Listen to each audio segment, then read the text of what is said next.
Bismillahirrahmanirrahim. Assalamualaikum warahmatullahi wabarakatuh. Perkenalkan, nama saya Nifadila Rustam, mahasiswa dari Fakultas Kesehatan Masyarakat, Konsentrasi Kesehatan Lingkungan, Universitas Halu Oleo Kendari, Angkatan 2017.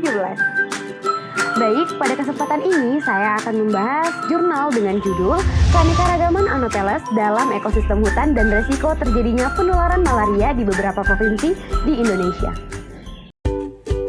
Berdasarkan data endemitas malaria di kabupaten kota pada tahun 2017, masih terdapat 248 daerah yang endemis malaria di Indonesia.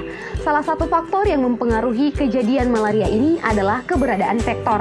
Penyebaran vektor pun di tiap daerahnya bersifat spesifik.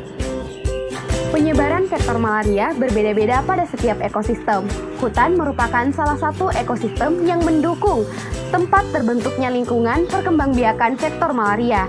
Dan keberadaan vektor malaria ini dapat memberikan resiko terjadinya penularan penyakit malaria. Dalam hal ini, vektor malaria adalah nyamuk Anopheles. Nah, berdasarkan hal ini, maka jurnal ini bertujuan untuk mengetahui keanekaragaman spesies Anopheles di ekosistem hutan dan resiko terjadinya penularan malaria di beberapa provinsi, yaitu Provinsi Jawa Tengah, Sumatera Selatan, Sulawesi Tengah, dan juga Papua. Analisa data yang dilakukan pada jurnal ini terbagi menjadi dua kriteria, yaitu dilakukan pada ekosistem hutan dekat dari pemukiman dan juga jauh dari pemukiman. Kriteria dekat pemukiman jika jarak antara pemukiman dengan hutan sekitar 3-5 km. Dan kriteria kedua, dikatakan jauh dari pemukiman jika jarak antara hutan dan pemukiman di atas 5 km. Nah, dalam penangkapan vektor terdapat beberapa metode yang dilakukan dalam jurnal ini. Di antaranya, yang pertama, Human Landing Collection, yang kedua, Animal Baited Trap, yang ketiga, Round Cattle Collection, yang keempat, Resting Morning, yang kelima, Light Trap, dan yang terakhir adalah Survei Genetik.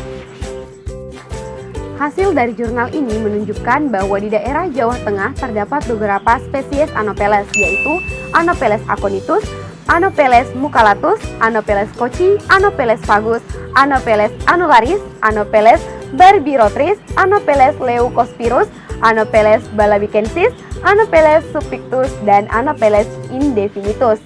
Nah, nyamuk yang ditemukan cenderung lebih menghisap darah hewan dibandingkan darah manusia. Spesies nyamuk yang tersebar di ekosistem hutan, dekat, dan juga jauh dari permukiman. Baik, selanjutnya di daerah Provinsi Sumatera Selatan terdapat penyebaran spesies Anopheles seperti pada tabel berikut, di mana sebagian besar Anopheles yang ditemukan cenderung lebih menghisap darah hewan dibanding darah manusia. Nah, adapun spesies yang menghisap darah manusia baik itu di ekosistem hutan dekat pemukiman maupun hutan jauh dari pemukiman antara lain adalah Anopheles barbirostris, Anopheles nigerimus, dan juga Anopheles fagus. Selanjutnya, hasil identifikasi vektor malaria di daerah ketiga yaitu Sulawesi Tengah terdapat seperti pada tabel di samping, di mana Anopheles yang ditemukan cenderung bersifat zoofilik. Nah, spesies nyamuk yang ditemukan di ekosistem hutan dekat dari pemukiman maupun jauh dari pemukiman cenderung menghisap darah manusia. Nah, Anopheles ini antara lain Anopheles barbumbrosus, Anopheles mucalatus, Anopheles fagus, Anopheles ludloae, dan Anopheles sulawesi.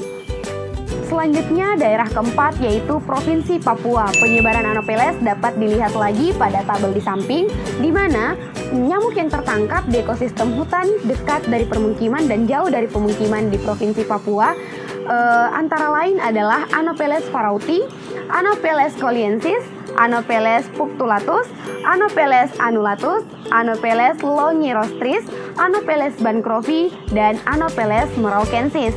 Nah, spesies nyamuk ini cenderung bersifat antropofilik.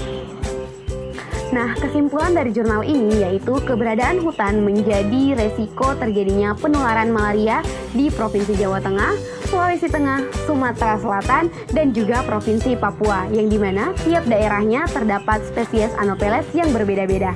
Nah, mungkin cukup sekian yang dapat saya sampaikan. Kurang dan lebihnya mohon dimaafkan. Semoga bermanfaat. Wabillahi taufiq wal hidayah. Wassalamualaikum warahmatullahi wabarakatuh.